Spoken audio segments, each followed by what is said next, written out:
If your Hyundai Santa Fe key fob stopped working or you got a replacement, here's what you need to know before trying to program it. First, it's important to understand that most Hyundai Santa Fe models do not support full key fob programming at home. Unlike older cars, the Santa Fe usually requires a dealership or locksmith scan tool to program the fob to the vehicle's immobilizer system.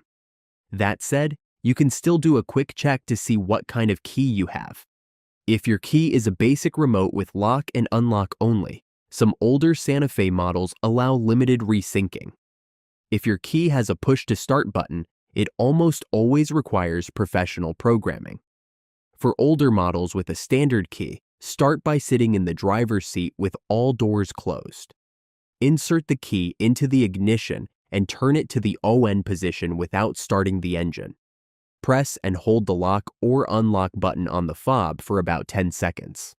If the locks cycle, the remote has resynced. If nothing happens, the fob is either incompatible, dead, or needs to be programmed with a scan tool.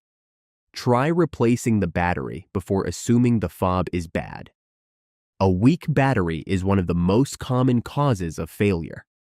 For push-to-start Santa Fe models, programming requires a dealership or an automotive locksmith.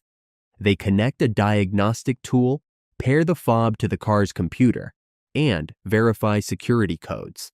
This usually takes only a few minutes, but cannot be done manually at home. Quick recap.